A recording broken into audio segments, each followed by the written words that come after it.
EC यानी कि elementary comprehension, इस नए लर्निंग लेवल में आप सभी का स्वागत। इस लर्निंग लेवल का ऑब्जेक्टिव क्या है? बच्चों को अब पढ़ने आ रहा है, तो अब वो जो पढ़ रहे हैं उसका मतलब उन्हें समझना चाहिए। बच्चों को जब पढ़ने आता है ना, मतलब सिर्फ ABCD से जब वो शब्द पढ़ना शुरू कर देते हैं तो उनको मज़ा तो बहुत आता है, लेकिन जब उनका रीडिंग एकदम कंफर्टेबल हो जाता है, मतलब एकदम सहज तरीके से वो कोई भी इंग्लिश वर्ड पढ़ना शुरू कर देते हैं, तो वो कहते हैं टीचर पढ़ने को तो आ रहा है लेकिन अभी समझ में नहीं आ रहा है, इसलिए मज़ा नहीं आ रहा है। ER या AR, एलिमेंट्री रीडिंग या एडवांस रीडिंग ख़त्म करके आप इस लर्निंग लेवल पे आए होंगे। मतलब आपके बच्चों को अभी थोड़ा बहुत या बहुत सारा इंग्लिश रीडिंग तो आ रहा है, किंतु जो पढ़ रहे हैं उसका मतलब समझ में नहीं आ रहा है। तो एलिमेंट्री कॉम्प्रिहेंशन इस लर्निंग लेवल में हम बच्चों को सहज रूप से सिंपल टेंस में बने हुए वाक्यों का अर्थ कैसे पहचानना है, ये सिखाएंगे। इस लर्निंग लेवल की शुरुआत पहले कॉन्सेप्ट जिसका नाम है प्रोनाउंस, उससे करेंगे। तो चलिए शुरुआत करते हैं। अंग्रेजी में कोई भी वाक्य हम जब बनाएंगे या सुनेंगे या बोलेंगे, उस वाक्य में एक ऐसी व्यक्ति या वस्तु होती है जिसके बारे में उस वाक्य में कहा गया है। ये जो व्यक्ति या वस्तु है या जगह कुछ भी हो सकता है, जिसका वर्णन इस वाक्य में किया गया है, उस शब्दों को कहते हैं प्रोनाउंस, और वो 7 तरह के होते हैं।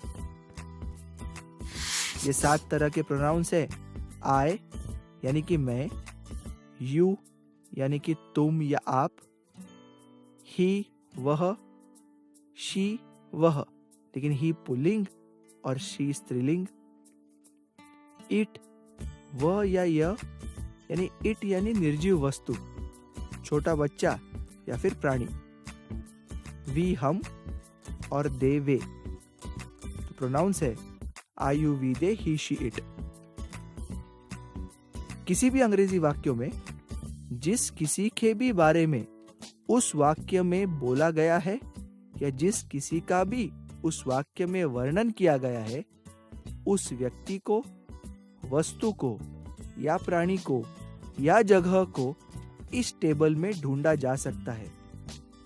उदाहरण के रूप पे अगर मैं कहूं mister Shah son is a doctor, mister Shah का लड़का डॉक्टर है।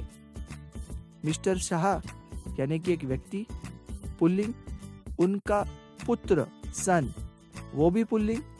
मैं इस वाक्य में किसके बारे में बोल रहा हूं? मिस्टर शाह के पुत्र के बारे में। मिस्टर शाह के पुत्र है पुल्लिंग यानी कि ही। तो किसी भी अंग्रेजी वाक्यों में हम जिस किसी के भी बारे में बोल रहे हैं, उसको इस ऊपर दिए हुए टेबल में ढूंढा जा सकता है।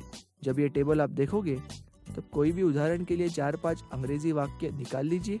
बच्चों को पूछना है, भाई इस अंग्रेजी वाक्यों में हम किसके बारे में बोल रहे हैं? जिसके बारे में बोल रहे हैं वो इस टेबल में कहाँ है?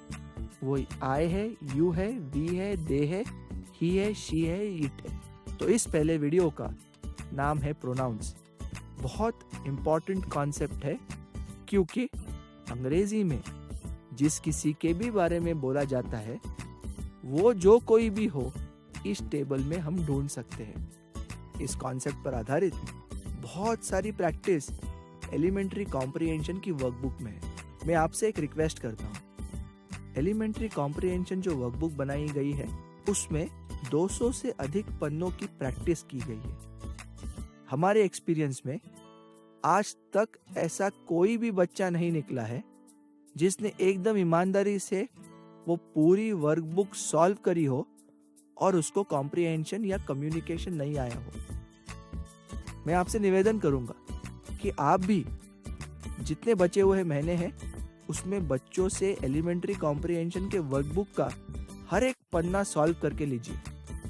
अगर वो हर एक पन्ना आपके मार्गदर्शन में एकदम सही तरीके से सॉल्व करेंगे तो इस लर्निंग लेवल के आखिर में वे सिर्फ सिंपल टेंस इंग्लिश का अर्थ नहीं समझेंगे, वे अपने मन का हिंदी वाक्य भी करेक्ट सिंपल टेंस में इंग्लिश में बना पाएंगे। तो ये रहा कॉन्सेप्ट प्रोनाउंस और एलिमेंट्री कॉम्प्रिहेंशन का पहला वीडियो। भारत हो रहा इंग्लिश साक्षर, आप पीछे मत रहिए। लीप फॉरवर्ड विकसित टेक्निक्स का उपयोग कर अपनी कक्षा इंग्लिश साक्षर कीजिए।